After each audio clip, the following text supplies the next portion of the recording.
சித்த வித்தையை பெற்று எவரும் சித்த வித்தை விரும்புகிற வேறொருவருக்கு சித்த வித்தையை காட்டிக் கொடுக்கலாம்.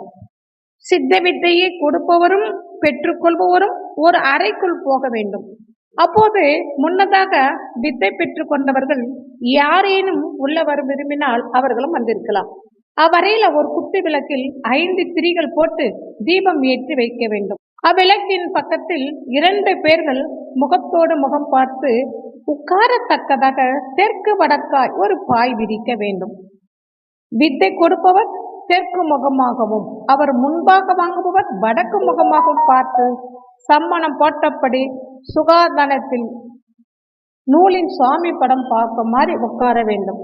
விளக்கு இருவருக்கும் நடுப்பக்கம் பாயின் மேற்கு பக்கமாக பாயை தொட்டு இருக்க வேண்டும்.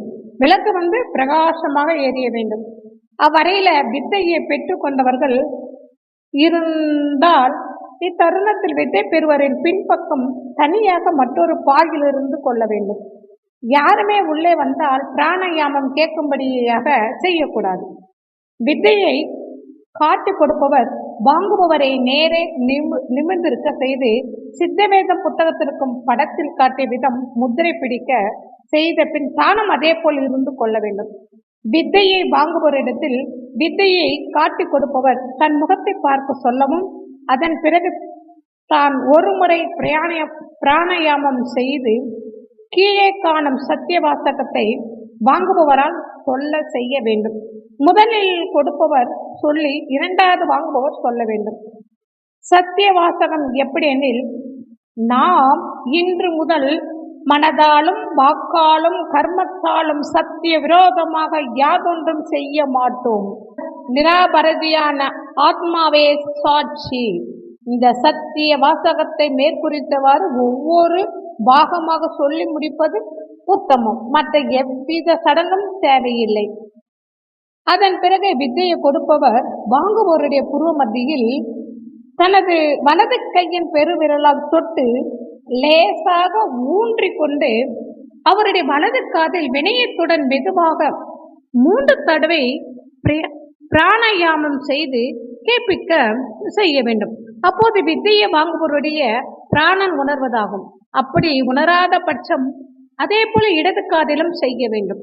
அதன் பிறகு தானும் இருந்து கொண்டு பிராணயாமம் செய்யும் முறையை காட்டி கொடுத்து வித்தையை வாங்கும் ஆளை கொண்டு பிராணயாமம் செய்து பழக வேண்டும். சுமார் 10 தடவையாவது மெதுவாக மேலும் கீழும் பிராணயாமம் செய்ய முடிந்தால் அவர் சித்த வித்தையை கிரகித்துவதாக கருதலாம்.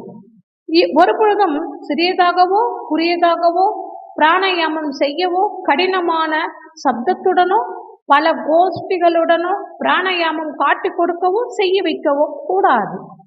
அதனால் ஏற்படும் எவ்வித தோஷத்திற்கும் சித்த வித்தை உத்தரவாதப்படாது.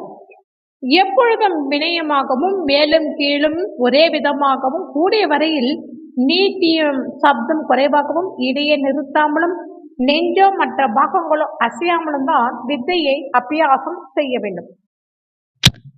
இப்படி அவருக்கு மார்க்கம் கிடைத்ததாக கண்டறிந்தால் அவரை புருமத்தியில் 2 திருஷ்டிகளையும் சமமாக நிறுத்தி சொல்லி பிராணயாமம் செய்யாமலும் சுவ சக்தியை பற்றி சிந்திக்காமலும் உடம்பை மட்டும் நேராக இருக்க செய்து மற்ற அவயங்களை தளரும்படி விட்டு சும்மா இருக்க சொல்ல வேண்டும்.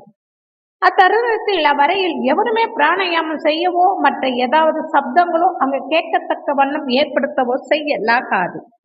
இருக்கும்போது வெளியில் உள்ள சிந்தனைகள் அற்று மனோலயம் அனுபவப்படும். அதை அவருக்கும் அனுபவப்படுத்தி காட்ட வேண்டும். பின்னர் அவரிடம் மேலும் நாள்தோறும் அதிகாலையில் எழுந்து வித்தையை கிரகிக்கத யாரும் காணாமலும் மனம் வெளியே கூடுதலாக சலனமாவதற்கு முன்பாகவும் சரியாக புருவ மத்தியில் திருஷ்டி ஊன்றி உடம்பு வியர்க்கும் வரையிலும் சித்த வித்தை அபியாசம் செய்யும். அதன் பின் அதனுடைய சுகம் எடுப்பதற்காக 1/4 மணி நேரம் முதல் அரை மணி நேரம் வரை பிராணயாமம் செய்யாமல் புருவ மத்தியில் திருஷ்டியை நிறுத்தி மேற்கூறிய விதம் நிஷ்டை செய்யவும் சொல்ல வேண்டும்.